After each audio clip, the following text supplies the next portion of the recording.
Swahili Coast and the surrounding islands located in East Africa. Not only is Swahili by far the most common and well-known African language in the United States and the Western world, with few people being able to name just one other African language, with some people even falsely assuming all Africans to know Swahili, but aspects of Swahili culture are very widespread among Black Americans and others in the African diaspora, despite only a minuscule minority actually having ancestry from this region. In reality, although Swahili is often seen as the go-to example of sub-Saharan African culture independent of European colonization, the Swahili are in reality one of the most heavily affected by outside influences, as I will discuss in today's video, similar to how the Greeks and Romans are seen as the epitome of classical European culture, despite having many influences from the Middle East and North Africa. Of course, the Bantu, the typical Black African, were not the original people group of this region of Africa, as before the massive Bantu migration from the northwest 2,000 years ago, the entire southeast section of the continent was inhabited by a separate racial group with relic genetic markers still scattered throughout the area. The last of the native population of Southeast Africa are, of course, the Hadza and Sandawe of Tanzania, as I discussed further in an older video, both with populations straddling the line of extinction, numbering in the tens of thousands combined, and were long isolated from the surrounding Bantu and later German and British rulers in Tanzania. Other groups arriving later in East Africa include various Cushites and Nilotes who intermix with Bantu populations and each other to varying degrees, and the Swahili language is Bantu-derived, and its syntax is in line with many other Bantu languages of the Great Lakes region. However, there are many key distinctions that arose throughout the centuries as to distinguish this language and accompanying people group. The Swahili emerged as the dominant group on the coast of East Africa, quickly trading and mingling with Arab, Persian, Indian, and strangely enough, even Chinese merchants. In the case of Middle Easterners, we're talking even before the advent of Islam, when Arabia was predominantly pagan, and hence the Swahili language gained a tremendous amount of Arabic and Persian influence, although to what extent is not known for certain, as I've yet to see any study on the amount of foreign loanwords in the Swahili language.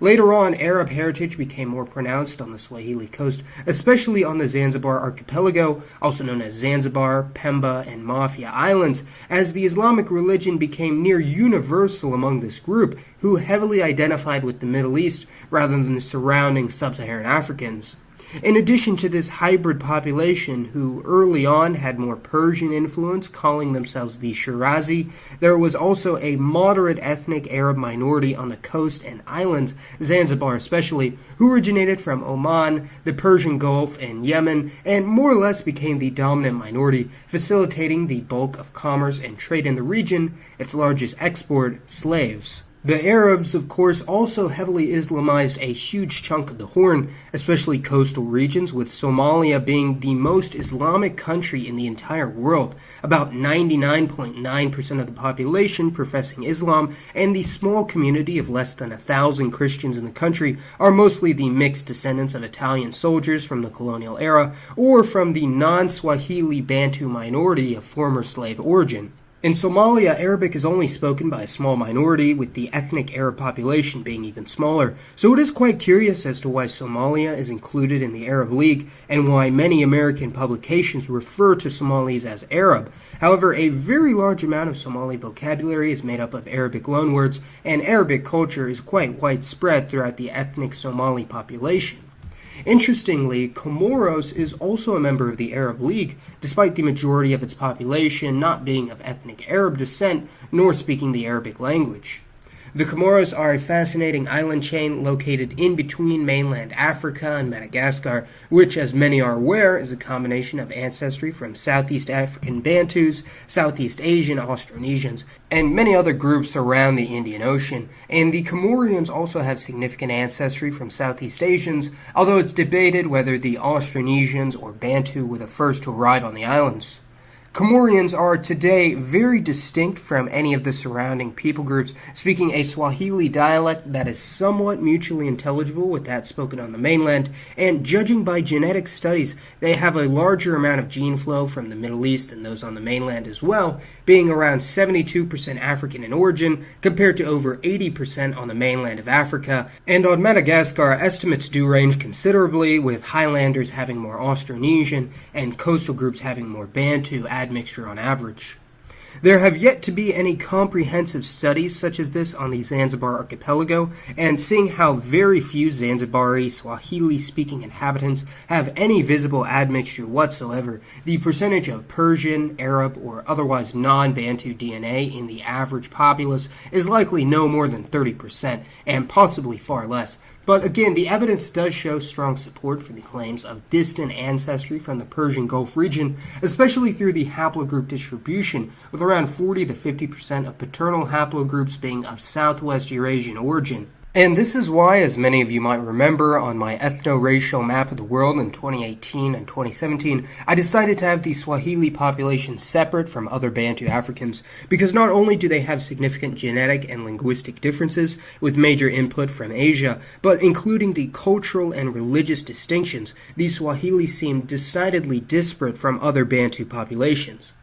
For this reason, in the past, the bulk of the Swahili Coast was a de facto autonomous colony of the Sultanate of Oman, as mentioned, with Arabs being the ruling class. However, the Arabization process was not as pervasive as that in other areas of Africa, as unlike Sudan, Egypt, or the Maghreb, there was never any large-scale military invasion, instead being a gradual migration and assimilation of Arabs and Persians in the region.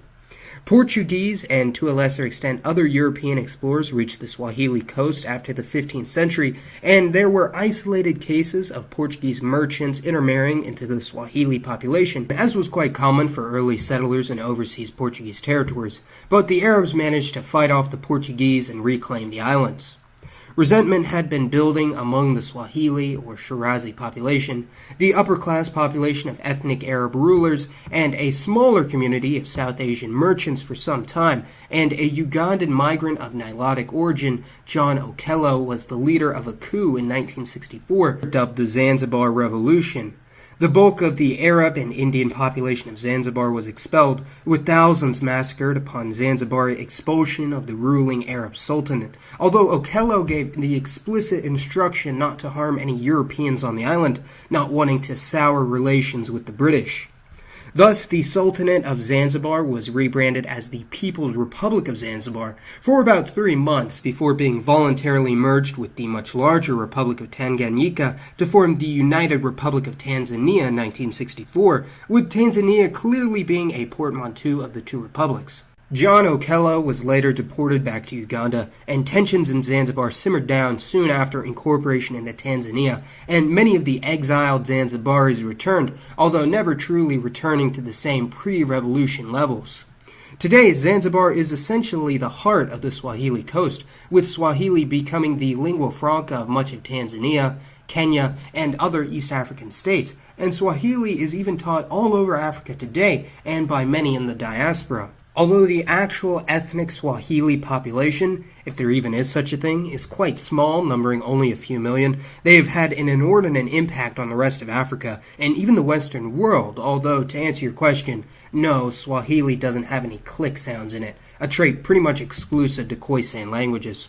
In addition to the east coast of Africa, the Zanzibar archipelago, Comoros, and northern Madagascar, Swahili was also formerly spoken across the Indian Ocean region, especially the island of Socotra and African-descended groups throughout the Middle East and South Asia, as the majority of slaves brought to these regions were from the Swahili coast, although in recent times these communities have largely traded their Swahili languages for other languages native to the regions.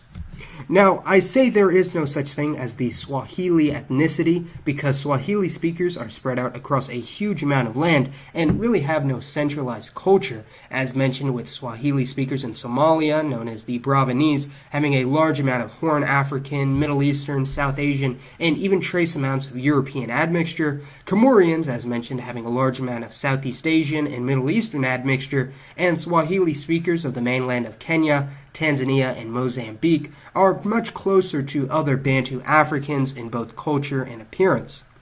However, I would argue, having much in common in the way of identity and genetics to a certain extent, the Swahili peoples function as a pan-ethnicity, much the same as the Arabs or Chinese, although there is no Swahili country, and probably never will be, considering how spread out they are. So, the Swahili Coast and Zanzibar do have very curious, albeit somewhat tragic histories, and they remain unique among sub-Saharan Africa, yet an integral part of the region's history and presence outside the continent. So please